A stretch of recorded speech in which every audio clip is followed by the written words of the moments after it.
Hi guys, welcome back to CJ's Keto Kitchen.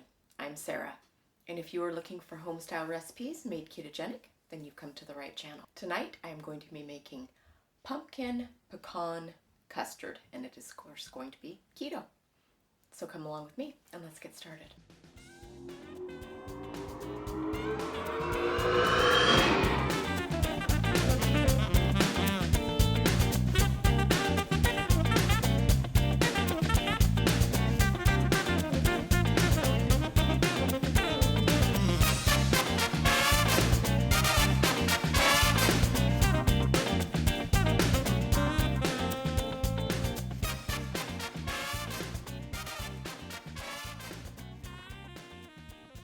So there are several reasons why you need this custard recipe. Number one is because it's naturally ketogenic because it omits the crust. Number two, you will be freeing up your oven on Thanksgiving or any other holiday family time you will be having. And this keeps for 3 days in the refrigerator. So there's lots of reasons to make this. And of course, the third reason is because it's pumpkin time. Let me show you what you're going to need. What are you, Charlie Brown? CJ told me that the real reason that I should be selling this dessert is because it's delicious. And he compared me to Charlie Brown. So, there you go. This is what you're going to need. You're going to need 15 ounces or about 2 cups of pumpkin puree. Mine happens to be fresh, but you can of course use canned pumpkin. Just make sure that you are looking for pumpkin puree and not pumpkin pie filling, because that particular kind has all of the other things in it and not just plain pumpkin. You're going to need 2 eggs. You're going to need about a teaspoon of salt, 2/3 of a cup of brown sweetener. Lots of brands make them. Swerve, Sucrin Gold, Lakanto. You want the brown if you can find it. I like that with pumpkin desserts. I'm going to be using pumpkin seasonings. I have pumpkin pie spice and some additional cardamom and some fresh nutmeg. Use whatever kind of pumpkin seasoning that you enjoy. I happen to have my favorites, and that's why I'm creating extras of those. But if you just wanted to use plain pumpkin pie spice by itself, you could. You are also going to need a cup of heavy cream. And then for our pecan topping, you're going to need a 1/4 cup of brown sweetener, a 1/4 cup of chopped pecans, and a tablespoon of melted butter. Let's talk about how we're going to cook our custard tonight, because it's very important.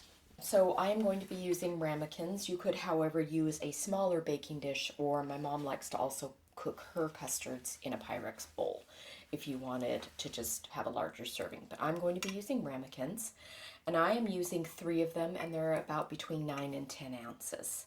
I have placed those into a 9 by 13 inch baking dish because we are going to be using a water bath, or a bain-marie, it's also known as. And I'm going to be putting about 1 inch of hot water in there. And this is going to help with the cooking time and the evenness of your custard. So a water bath is very traditional for both custards and cheesecakes. So that's what we're going to do tonight. And it seems like it's difficult, but it's really not. And I'll show you what I do. You're also going to need to have hot water that you have recently boiled for your water bath. So you need a kettle or something similar with hot water. So to begin our recipe tonight, we're going to be baking our custard at 350 degrees. So I'm going to be mixing my custard base with my hand mixer in a bowl with a spout, because I find that that is easier for me to put in my ramekins. But you can use any kind of bowl that you would like.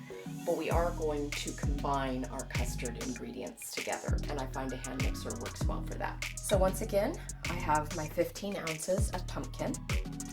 I'm going to put in my cup of heavy cream, my salt. So I put in my teaspoon of salt.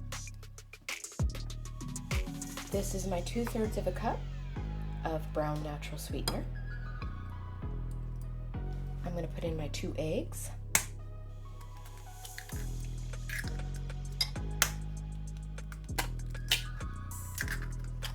I'm going to add about a teaspoon of vanilla.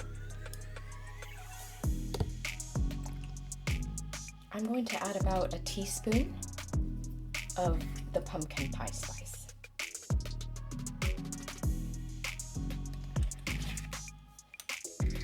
I'm going to add a little bit of ground cardamom.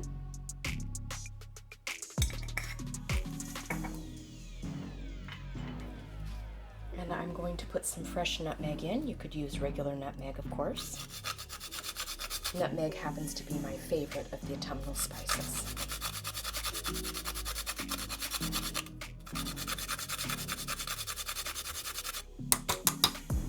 Okay, now I'm going to take my hand mixer on low and incorporate this.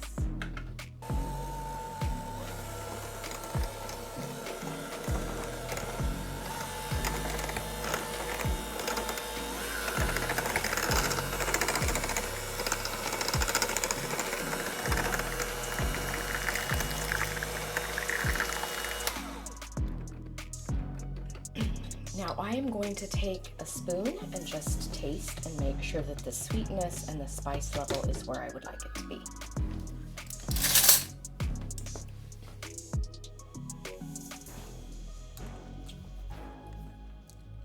Tastes good.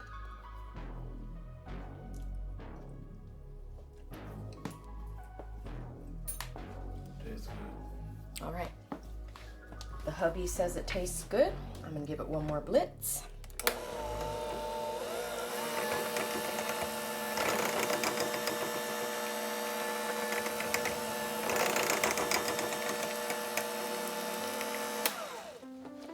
Okay.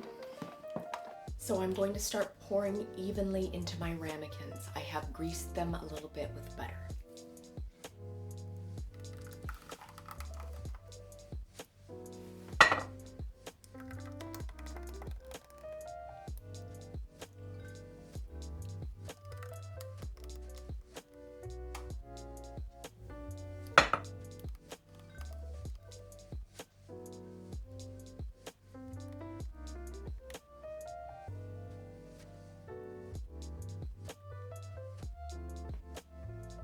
I am now going to place my dish on the rack in the oven before I put my hot water in for my water bath.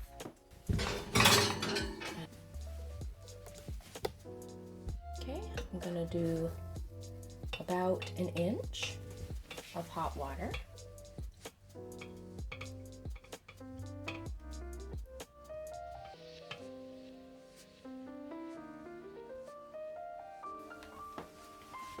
Does it look like an inch? And now I'm going to carefully slide it back in.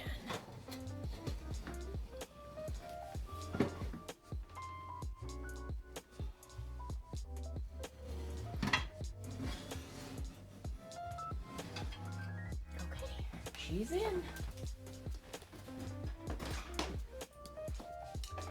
So I'm going to let my custards cook for about 20 minutes. At that time, I'm going to pull them back out and we will put on our pecan topping and let it bake for the rest of the cooking time. You know, what you just said doesn't make any sense to me. How is that even going to work?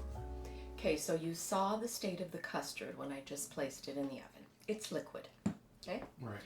So theoretically, halfway or so through the cooking time, our custard will have set a little bit or begun to stiffen. And that will allow us to put our topping on and not have it sink to the bottom of the custard. So that's the plan.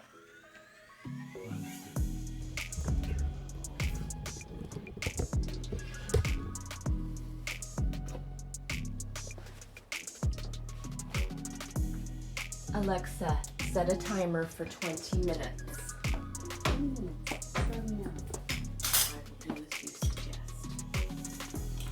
So while we are waiting for our custard to soft set in the oven, we can go ahead and prepare our pecan topping for when that stuff is ready. So once again, in my small bowl, I have a 1/4 cup of brown sweetener and a 1/4 cup of chopped pecans in there.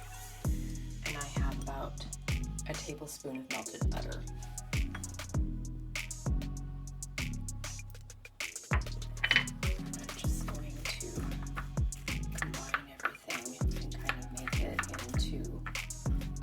Paste.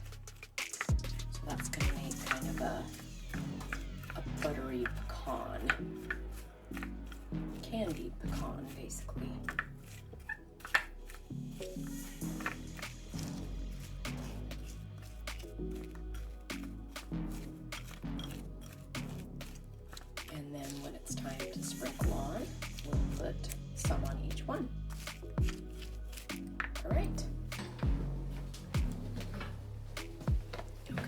little beauties are done. I inserted a knife and it came out clean. Now right now they're puffy, but as our custards cool, they will sink down.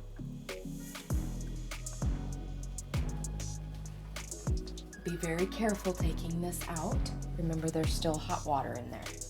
We are going to let our custards stay here and cool off. Now, if you wanted to serve these warm, you could, but I would let them sit here for at least a half hour before you do that. If you want them at room temperature, you can, of course, let them come to room temperature. They would also be delicious cold. As I said before, you can store these for up to 3 days, so if you wanted to make your Thanksgiving dessert ahead of time, that would free up your oven for your turkey. Okay, here it is. This is the Keto Pumpkin Pecan Custard. And we are going to have CJ do a taste. Hi. Hi. All right, give it a taste. All right, let's see how it tastes. So it looked really good last night before you put the whipped cream on it and before you put them in the refrigerator. They did look, I hate to say surprisingly, because I don't want people to think that I don't think you can cook, but they look way better than I thought they were going to look. So, all right, let's see how this tastes. Wow, they're thick. Wow. Wow. That is really good. That's like pumpkin pie. Without the crust. Without the crust. I mean, really, it is no, I don't know, maybe we don't even need any pumpkin pie this year. Although pumpkin pie would serve more people versus. Well, I could probably make them in smaller ramekins if you wanted it to go Right. further. And the nuts on the top, they're kind of caramelized. It's a super good bite with the nuts. Looks like some of the nuts might have sunk a little bit, but most of them are right on top. So you get a good, flavor contrast with the crunch and the pumpkin. So, yeah, baby, I think this should be called pumpkin pie in a cup. But that's just me, That might show up somewhere. Put it on the thumbnail. Yeah, thanks, baby. I think it's really good. And I think people will enjoy this and it'll be great for the holidays. Good. Bye. Bye.